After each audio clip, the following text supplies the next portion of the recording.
Амансыздарбы, урматтуу калайык, назарыңыздарда Манас баяны көрсөтүүсү. Кептин башында мен сиздерге ушул Манас эпосы кандай сөздөр менен башталат. Биздин бабаларыбыз кандай аманат сөздөр менен ушул Манас баянын бизге өткөрүп кеткен, бизге калтырып кеткен, мына ошону окуп берейин туугандар.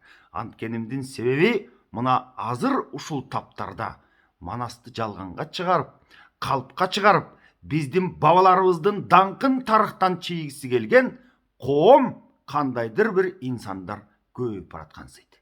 Эгер биз андай эле аталарыбыздын даңкын, бабаларыбыздын баянын, тарыхыбызды унуткан болсок, анда биз эртең жок болуп кетүүчү элдердин катарына кошулуп калган болобуз туугандар. Ошондуктан мен сиздерге азыр Манастан биздин бабаларыбыздын бизге аманат кылып калтырган сөздөрүн окуп берейин, аны көкүрөгүңүздөргө бекем жаттап аласыздар деп ишенем туугандар. Манас минтип башталат. Карылардан алган сөз, калк ичинде калган сөз, арбын жомок толгон сөз, ат көтөргүс болгон сөз. Бул жерде арбын жомок толгон сөз десе, анча-мынча тайыздар муну жомок деп ойлоп алышат. Жомок деп илгери тарыхта айткан туугандар. Эми дагы угуңуздар. Арсыздарга токтолбой, азамат эрге конгон сөз. Бул Манас эпосы. Бул Манас баяны. Арсыздарга токтолбойт, арсыздарга жукпайт, азамат эрге конгон сөз. Андан бери карата тоо бузулуп сай болду, сай козголуп тоо болду. Бул сөз канча кылымдардан бери келе жатат. Андан бери карата дейт, тоо бузулуп сай болду. Элестетип көрүңүздөр, канча кылымдык жолду басып өтүп бизге жетти Манас. Андан бери карата сай козголуп тоо болду туугандар. Аты калып өзү жок, ар канча деңиз жоголду дейт. Эрендерден калган сөз, энчи кылып алган сөз, как жүрөккө конгон сөз, кайнап ичке толгон сөз. Чечендерди черткен сөз, бечелдерди чеккен сөз, белес белден бороондон беш удургу өткөн сөз. Кызыл бороон кыр менен, кыйкырык чуу сүр менен, сүрдүкпөгөн тил менен, кардыкпаган үн менен, аркар баскан бел менен, булут шашкан жел менен, катар арыш келген сөз, кошо жашап келген сөз, баласына атасы энчи кылып берген сөз. Туугандар, бул жерде ушул кептин баарысы бекеринен, жөн эле бир ойноп айтылган кеп эмес. Ар бир ата ушул Манас эпосын баласына энчи кылып берип кетиш керек деген сөздү айтып жатат. Муну ушуну эске алып коюңуздар. Эмесе мен токтогон жерден Манасты улай берейин. Манас ошентип кээде эсинен танып, тил оостон калып, эсине келгенде кайратын жыйып, керезин айтып жатат. Каныкейге жанада минтип айтты. Манастын 6 бир тууганы бар. Багдөөлөт деген Жакыптын кенже аялы болгон. Мына ошол Багдөөлөттөн Абыке, Көбөш, Чыйбыт, Кочкор, Ажыбай, Көлбай деген 6 уул төрөлгөн туугандар. Мына ошол Багдөөлөттөн төрөлгөн балдары начар чыгып калган. Эми ушул жерде Манастын башына кайтайын деп турам туугандар. Жакып баласы жоктон кайгырып, Кудайга сыйынып, анан үйүнө капалуу келди дейт. Чыйырды деген байбичеси болгон, Багдөөлөт деген токолу болгон. Чыйырдыга келип катуу тиет. Ушуга чейин бириңдин да согончоңун канабайт. Мен 50-ге чыктым, жылкымдын саны 50 миңге жетти. Какпаш куураган бир аксакал болуп карыймынбы? Бир бала төрөп берсеңер боло, деп катуу чыйырдыга тийгенде, чыйырды алпейим түз аял экен туугандар. Ал кадимкеле мындай бир таарынып олтурбай, же болбосо аялдык кылып мүнөз көрсөтпөй, жакшынакай болуп айтат. Менин жашым өтүп калды, Жакып. Муногу токолуң Багдөөлөт жаш. Ушуга айтсаң боло, дейт да, мындай түз эле адал сөзүн сүйлөйт. Ошондо Багдөөлөт мурчуңдап, мен дагы чыйырды эжем окшоп, согончогум канабас болгонго таптакыр деп бурула басып, баягы силкинип сүйлөп кетип калат. Ошондо Сагынбай Орозбаков атабыз айтып бара жатып, Багдөөлөттүн ушул кылыгына Манастын аягында жооп аласыңар деп кеткен жери бар да. Мына азыр Манас O dүйnө менен бу дүйнөнүн ортосунда туруп эсине келгенде керез айтып, эсине келбесе тил оостон кайтып мынтип турганда Манастын бир туугандары, баг дөөлөттөн туулган аталаш бир туугандары кээде калп эле элдин көзүнчө ыйламыш болуп, кара жанын кыйнамыш болуп, болбосо жайдаңдашып, мылжыңдашып мына ушинтип турушат дейт туугандар. Мына ошону карап, ошону баягы Каныкей көрүп билип, Манастын айланасында байкуш жанын коерго жер таппай, айласы алты кетип турганда, Манас сөзүн дагы минтип улап жатат да. Бул алтарамдын Каныкей дейт. Кыңырты жүрчү сөзүндө, кыйшыгы жүрчү көзүндө. Мен өлгөндө сен өлүп, сен экөөбүз тең өлүп, өзөнгө тартып конбойлу айым, экөөбүз өрт өчкөндөй болбойлу. Эр өлгөндө катынга төркүнү жакын болуучу, жыйлуу мүркүң чачып кет, төркүнүң темир кан көздөй качып кет. Ушул жерде жыйган терген мүлктү чачайнанайын чачып кет. Тетигил атаң темир кан көздөй качып кет деп жатат. Темир канга барганда тентегиң ташта долу күң дейт. Темир кандын калаасына барганда сен бул жактагыдай болуп, эм падышанын аялындай болуп жүрбө. Ушул тентегиңди таштагының. Ал жака барганда жөнөкөй болуп, караламан калк ичинде жөн жүрөмү деп жатат. Арка чачың өрөгөр, 6 айлык болгон Семетей бир тууганын Ысмайылга бере көр. Тетигил Ысмайыл деген бир тууганың бар, Семетейди мына ошого бер, ошол чоңойтсун дейт. Мойнуна тумар тактыргын, бир тууганың Ысмайылга бактыргын. Кири бар кийим кийгиспе, жаш 12-ге келгинче Кыргыздын жайын билгиспе. Ата жайын туйгуспа, жанды бир Кудай жаратат, долум жаным чыгып баратат. 12-ге келгиче кармап берген молдого, олдоксон болуп калбасын мылтык берип колуна мерген кылгын баланы, жаш 12-ге келгенде кайра талас көргөскүн деп жатат да. Эми 12-ге келгиче баягындай илим алып бер, билим алып бер, нарк насилге суугар, ушинтип чоңойт. Андан кийин мылтык берип колуна, ушундай аскери тарбия дагы бергиле деп жатат. Андан кийин анан 12-ге келгенде таласка кайра алып кел деп дайындап, Манас ушинтип күрсө жөтөлүп, деп оозун ачканда оозунан өжө-көжөк кан кетет дейт. Улам жараты кыйындап, улам Манастын акыбалы начар болуп баратат. Анан Ажыбайды чакырып, тигил жактан кыз сайкал мага о дүйнөлүк жар болом деди эле. Мына ошол кыз сайкалга чапкыла дейт. Ал келсин менин зыйнатыма. Тигил кошой абама чап, катагандын кан кошою мына ошол келсин менин зыйнатыма, ушул жерде башыма туруп берсин дейт. Андан кийин Кырымды жердеген Көкбөрү деген досу бар экен. Күндө 3 маал антташкан Көкбөрү деген досум бар эле, мына ошону чакыргыла дейт. Андан кийин эр төштүккө чабаган чаптырып, Ажыбай буурулду минип алып, анан буларды көздөй кетти дейт. Ошентип Каныкейге керезин Манас оозун кыбыратып айтып бүтүп, анан жаздыктан башын көтөрдү дейт.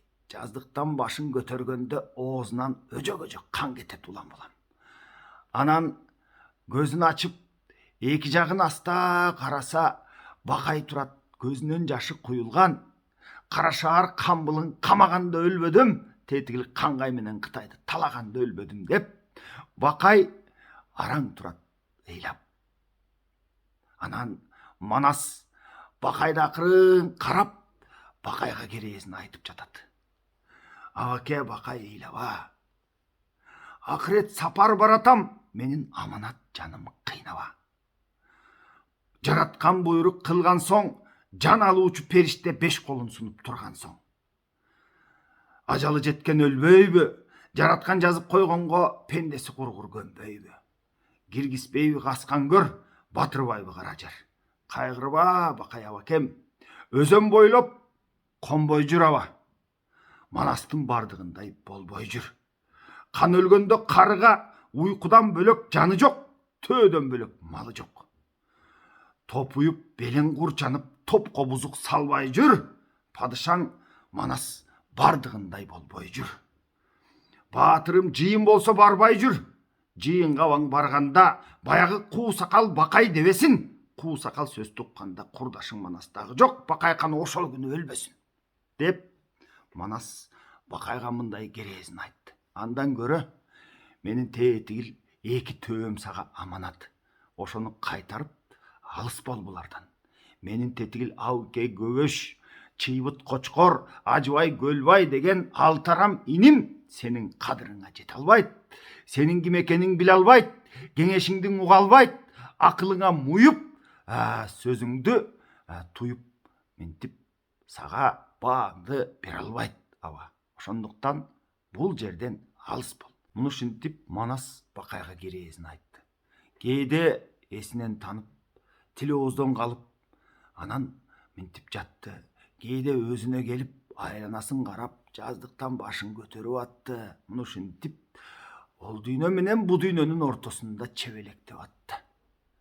Мына ушундай учурларда Каникей жөнө турбай эчкиликтин кара тоосунан күмбөз кастырды дейт. Тигил алыстан 70дей балбанды алып келип, сыртынан жалгыз адам киргидей кылып, ичин болсо 6000 кой баткандай кылып, муну ушинтип кенен күмбөз кастырып жатты. Күмбөздү кастырганда да жөн кастырбастан алыс Меке жактан дейт, атайын сүрөтчүлөрдү алдырып, ташка чектирип сүрөт тарттырып жатты. Манасты ак куласын мингизип, кылыч найзасын колуна карматып, тетигил Кытайды чаап аткан жерин сүрөткө тартты дейт.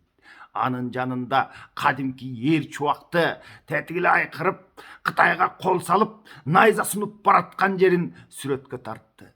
Анын жанында сары талдан салдырган тамы калган бейжинде, сары алтындан салдырган тагы калган бейжинде Манасты келип таап, өмүр бою дос болгон Алмамбетти Манастын жанына шерик кылып сүрөткө тартты. Анын нары жагына Улакандын сыргагы, Кара Калпак кыргагы, Манастын таянар тоосу, тетигил Коңурбайдын кадимкидей жанын чыгарып, азабын колуна берген, далай шерлерин, далай эрлерин өлтүрүп ийген, кырып ийген кадимки сыргактын сүрөтүн мына ошол согушуп жаткан жерин тартты. Анын ары жагына 40 чоронун баарысынын айкел сүрөтүн дуалга, ташка чектирип мына ушинтип тарттырып чыкты дейт. Андан кийин бул күмбөздүн төбөсү түшүп кетет деп 80 жерине сыртынан алтын жалатылган түркүктөрдү орнотуп чыкты дейт. Андан кийин ичи жарык болсун деп атайын асыл таштардан, жакуптардан алдырып, бөлдүрүп, чактырып, ар бир түркүктүн жанына 80 жерге ийилдирип чыкты дейт. Ичи баягы жарык болуп турсун деп. Андан кийин ичи чирип кетет деп, үстүнөн суак чекен ошол жерден. Ошол сууду бурдуруп келип жана үңкүрдүн ичи менен өткөртүп чыкты дейт. Андан кийин астына алтындан жаткыч салдырды дейт. Үстүн суп матадан салдырып дейт. Асты чирип кетет деп, арчанын гүлүн чаштырып мына ошол жерге. Эч кимге көргөзбөй мына ушундай күмбөздү даярдап койгон болчу дейт. Алаңгыча Ажыбай тетигил Сайкалга жетти. Манастын өлгөнүн айтса, кыз Сайкал тоотпойт дейт. Ажыбайды кармап алып, сабатып анан жолго салды дейт. Ажыбай муну ушинтип жолдо келе жатса, тетигил Кырымды жердеген Көкбөрү деген Манастын досу үй бүлө бала чакасын алып, Манастын акыбалын сурап коелу деп келе жатыптыр дейт. Жолдон ошол Көкбөрүгө жолугуп калат. Көкбөрүнүн Кояналы деген 12 жашка келип калган катуу баатыр чыккан баласы бар экен. Улар Манастын жарадар болуп келгенин билбейт. Анан Ажыбай акыбал жайды түшүндүрүп айткандан кийин таласка келип, баяк Кояналы деген Көкбөрүнүн баатыр чыккан баласы бар экен, Кояналы Каникейден сурап турат дейт. Тетигил Манас Аяш атамдын Зулпукорун берчи мага. Сайкалга барып бир жаңжалды салып, Сайкалдын өзүм бул жака алып келейин деп, анан Кояналы тетигил Сайкалга жөнөдү дейт. Сайкалга барып экөө найза сайышып, кылыч ташып олтуруп, Сайкалды жеңип алып туруп, анын алдына салып алып келди дейт.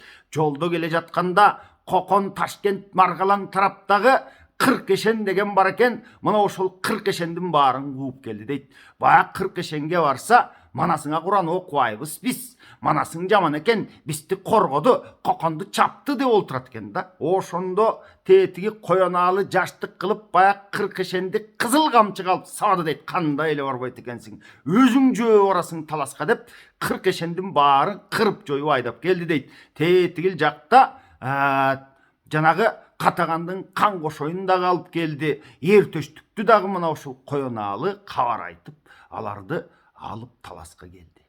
Таласка келип баарысы Манастын керезин угуп, анан туруп калышты дейт. Баягы сайкал кошок кошуп түштү. Кошоябаң болсо, ошондо 95 жашка келип калган экен. Манас, мени сен өз колуң менен көмсөң болот эле деп арман кылып, сакалынан ылдый жашын агызып, муну ушинтип ыйлап турду дейт. Тетигил эр төштүк, жанымда жүргөн дос элек, эми кандай айла кылабыз? Бу дүйнө менен коштошуп баратасың Манас деп муну мынтип арман кылып Манасты узатып турду дейт. Ошентип Бакай, Каныкей, Кошой, жанагы эр төштүк, Ажыбай мына ушинтип кайгырып турганда, Абыке Көбөш Алтарам тимеле жайдаңдашып жыргашып, элдин көзүнчө калп эле ыйламыш болуп коюшуп турду дейт. Анан Манас Кошой менен коштошуп, Каныкей менен коштошуп, Бакай менен коштошуп, Төштүк менен коштошуп, Ажыбайды карап, 40 чорону карап, бүт баарын чакырып алып, анан баарын кыдырата тиктеп, жалооруй карап, көчөлүү уйкуга кетип бара жатты дейт. Эми үзүлүп баратканда, жана Көкбөрү Манастын досунун Коёналы деген ашыкча баатыр чыккан баласы Каныкейдин кой дегенине болбостон үйгө кире калды дейт. Ата, Аяш ата деп муну ушинтип Манастын колун кармап калды дейт. Мага эмне керез айтасыз дегенде, Манас кайра өзүнө келип, мындай каруулуу колду көрбөдүм эле. Ушунча Кытайды чаптым, ушунча дүйнөнү айландып чаптым, бирок ушундай каруулуу колду кармабадым эле дегенде, Каныкей чыркырап калды дейт. Ой, оңбой кал. Анткени Манастын көзү бар эле дейт. Адам мүрт жыгылчу эле дейт да. Мына ошондо Коёналынын жакын арада өтүп кетерин, көзүгүп калганын билген Манас тетигил Көкбөрү досуна кайрылды дейт. Көкбөрү, киргизбесеңер болот эле. Ошондо Көкбөрүгө кайрылып, тетигил баласын сурап калды дейт. Ушул чунак балаңды бересиңби Көкбөрү? Бери ура, сен көрсөң, досумай, канжыгама чалайын. Ичиңди жыйбай жакшы бер, чырагымды жолдош кылып алайын. Колума кармап жалгызды, кыяматтык тар жолдо досумдан алган белектеп, ушуну кармап барайын. Деп Көкбөрү досуна кайрылып калды дейт. Эми бала 7 күндө баары бир жайрайт, күлүгүндө байкуш кыйрайт. Ушул баланы мага бер. Ушул баланы кармап алып, ушул баланы жаныма эш кылып алып барайын о дүйнөгө деп Көкбөрүдөн сураганда, досу мынтип турат. Досум балам эмес, өзүмдү ал. Досум көкөргө куюп канымды ал. Балам эмес, жан досум, керек болсо жанымды ал деди дейт. Ошентип анан Манас бул сөздөрдүн баарын угуп, баатырлар менен коштошуп, анан о дүйнөгө өстөй учуп кетти туугандар.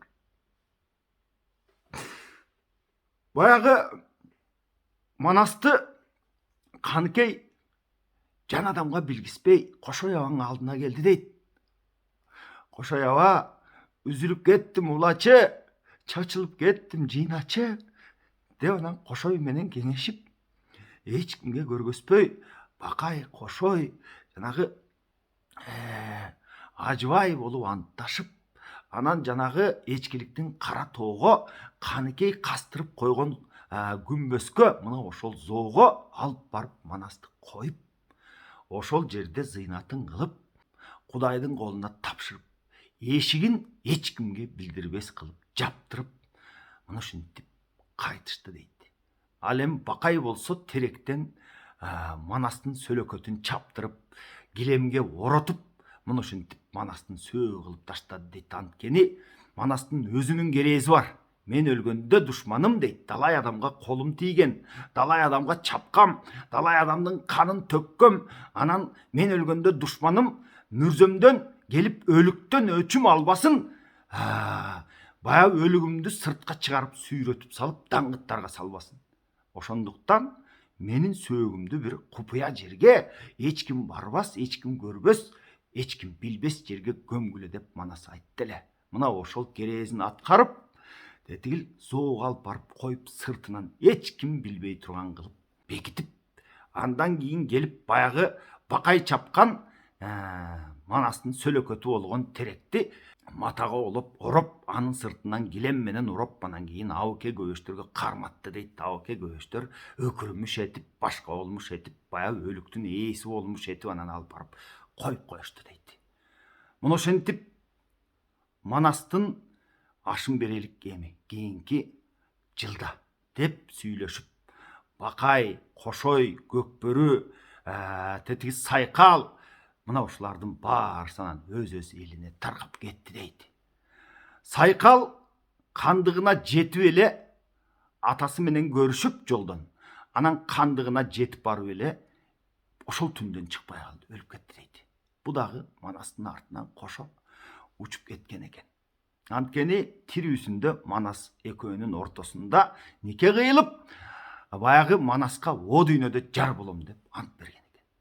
Ал эми Көкбөрү бара жатканда кайсы бир элге, Жанаалы деген эрге мурда кийин катылышкан өчү бар экен. Ошол алдынан кол менен чыгып, ал жерде Көкбөрүнүн баласы Коёнаалы катуу чабышып жатып, мына ошол жерде ок тийип өлдү дейт ал баласы дагы.